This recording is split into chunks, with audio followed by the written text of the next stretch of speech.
Hey guys, myself Neetu Gupta from NLS Bangalore. In this session, I'm going to take up current affairs for the March 2020. I'll suggest you please do read newspapers regularly for your current affairs. So let us start. Harshvardhan launched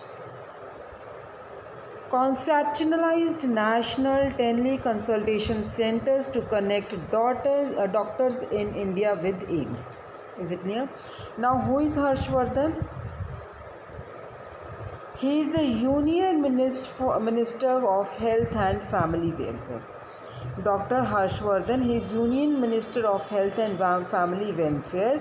इन्होंने क्या launch किया है? Conceptualised by the National Telecommunication Center so that doctors in India they can get connected with the AIIMS, All India Institute of Medical Sciences, and they have interacted with nodal officer of medical colleges of state and other AIIMS of the country and reviewed COVID-19.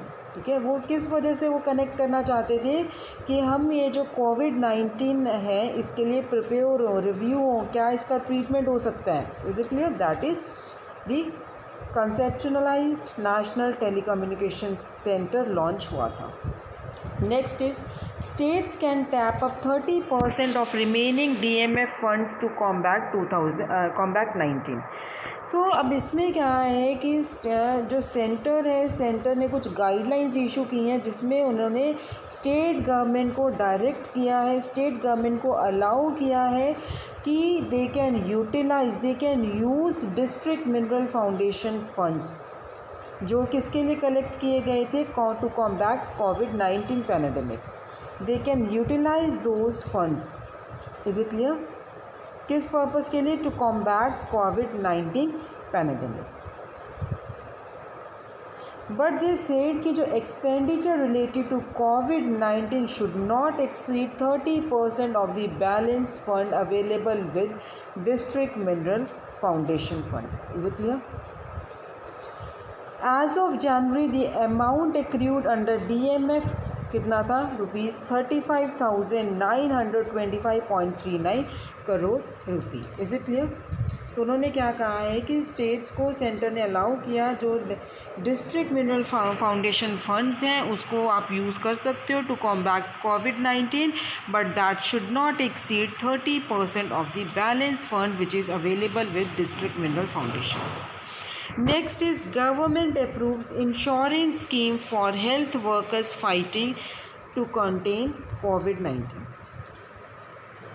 अब जो health related workers हैं कि जो कोविड-19 में काम कर रहे हैं, कोविड-19 के लिए काम कर रहे हैं, उनके लिए गवर्नमेंट ने क्या अप्रूव किया? इंश्योरेंस स्कीम अप्रूव किया. Is it clear? So government approved insurance scheme under Pradhan Mantri Garib Kalyan package. Pradhan Mantri Garib Kalyan package के अंडर गवर्नमेंट ने इंश्योरेंस स्कीम प्रोवाइड की है. किसके लिए? For the health workers who are fighting to contain कोविड-19. The scheme will provide an insurance of ₹50 lakh for 90 days to around 22.12 lakh public healthcare providers. Accidental loss of life due to contracting COVID-19 is added. Is it clear? Next is TriFed One Dhan India unleash power of webinar to work from home. क्या है ये? इसके हम पहले भी discuss कर चुके हैं इसके regarding. That is tribal cooperative marketing development federation of India. तो अराउंड 500 ऑफिशियल्स हैं तो ट्राइफेड के. They are unleashed with the power of webinars.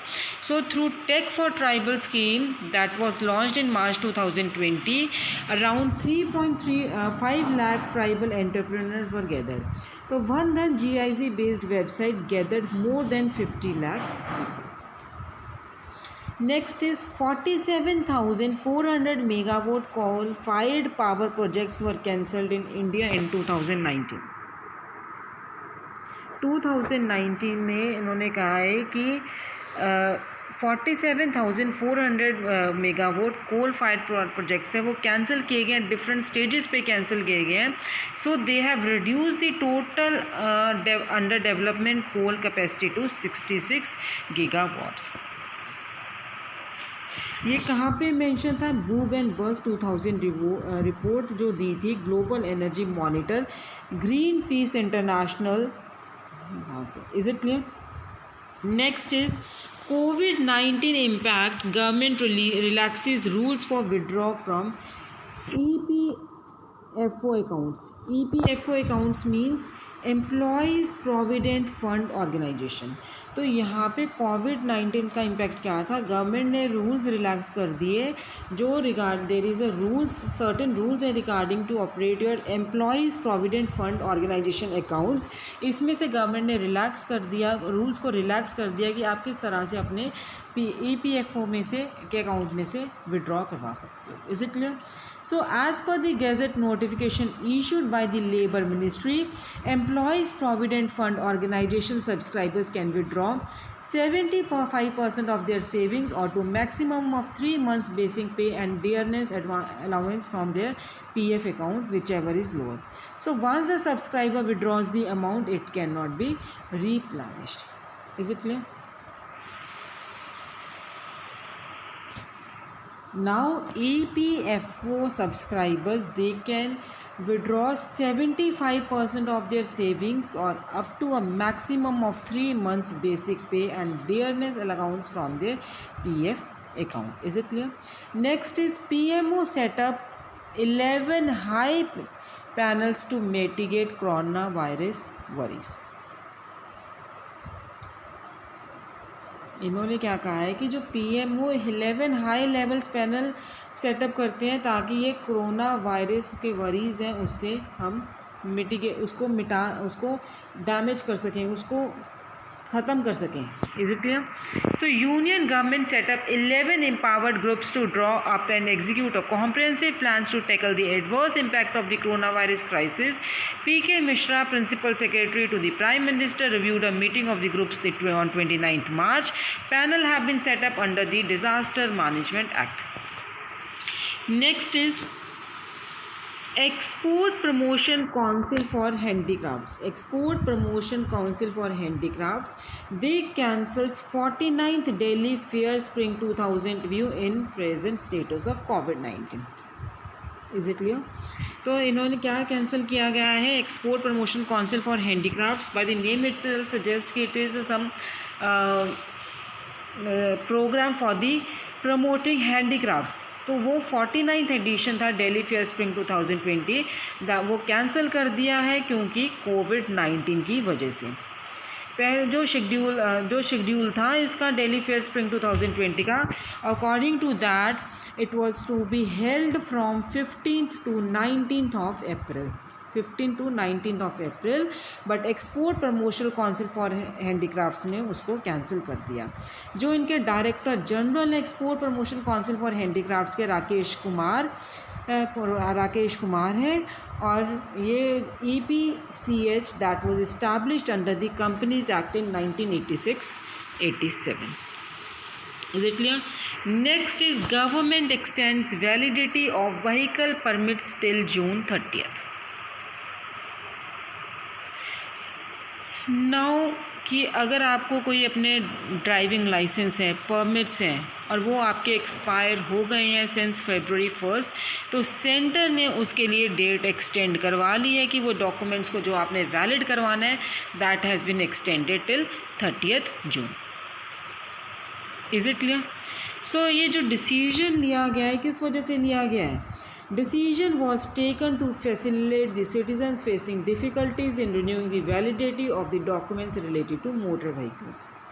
Motor vehicle act 1988 है, but this act is amended in 2019, और जब से ये अमेंडमेंट हुई है तब से एक्सीडेंट्स रिड्यूस हो गए हैं. Government x tends PLI RPLI premium payment period till April 30. Now government ने पोस्टल लाइफ इंश्योरेंस को एक्सटेंड कर दिया है. पोस्टल लाइफ इंश्योरेंस एक्सटेंड की है, rural postal life insurance premium वो उन्होंने एक्सटेंड कर दिया है. इसलिए कब तक 30 अप्रैल तक. Government has extended the PLI premium payment period for postal life insurance, rural postal life insurance up to the 30th April without charging any penalty. Decision is likely to benefit 13 lakh policy holders. Postal life insurance comes under the Ministry of Communication. Is it clear? Next is the government extends crop loan interest to farmers till May 31st. अब government ने farmers के benefit के लिए जो crop loan लिया गया था that has been extended till 31 May. ठीक है, तो जो बेनिफिट था 2% उन्होंने एक्सटेंड कर दिया for the interest subvention to banks and 3% उन्होंने जो एक्सटेंड किया है prompt repayment incentives to all the farms till 31 May 2020. जो इंटरेस्ट सब्सिडी है that has been extended to all the crop loans up to ₹3 lakhs which are becoming due between March and May. Who is the Minister of Agriculture? Narendra Singh Tomar. Next is direct tax shortfall likely to touch a 20-year high. अब ये जो India में direct tax collect होता है fiscal year के लिए, जो current fiscal year है वो इट इज़ सीइंग, उसे देखा जा रहा है कि वो शॉर्टफॉल हो रहा है फॉर अबाउट 1.5 ट्रिलियन रुपीज़.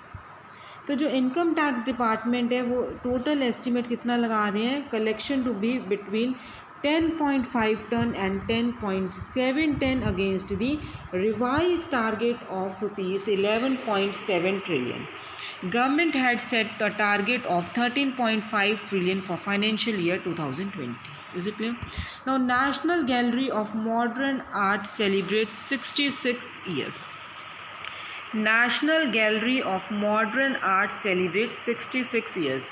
तो ये क्या है कि जो नेशनल गैलरी है they have celebrated 66 years by launching virtual tour of its permanent collection for the visitors to enjoy without having to physically visit the museum and long term. It is clear. तो ये first time हुआ है ये ऐसा कि जो virtual tour provide किया गया है. एंड जो डायरेक्टर जनरल है national gallery of modern art के वो कौन है, Advaita Gada. Is it clear?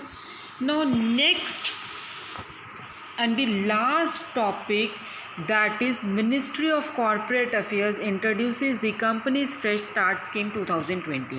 Last topic in the sense I have told you in this beginning that I am discussing current affairs for the March 2020 and the topic is regarding the national, कि हमारी country में क्या हो रहा है उसके बारे में हम डिस्कस कर रहे थे. तो उसका ये लास्ट टॉपिक है that is ministry of corporate affairs क्या इंट्रोड्यूस कर रही है, company fresh start scheme 2020. Is it clear? And they have revised the LLP settlement scheme 2020. किस वजह से? To provide relief to law-abiding companies and limited liability partnerships. It gives longer time to comply with the filing requirements. So what is company fresh start scheme is that कि इसमें अगर companies ने कोई default भी commit किया है उनको थोड़ा रिलीफ प्रोवाइड करना है. They can start with the fresh scheme. Is it clear? So it gives longer time to comply with the filing requirements. Here I wound up my lecture with the current affairs March 2020 on the topic national, कि हमारी country में क्या हो रहा है, मार्च में क्या हुआ वो मैंने आपको ब्रीफ में यहाँ पे डिस्कस कर दिया. I have made 4 to 5 videos on this current affairs of March 2020 on the topic national. Please do watch my videos. Thanks. And in the next session we will be starting with the international की और हमारे आसपास क्या हो रहा है हमारी country के आसपास. Is it clear? Thanks.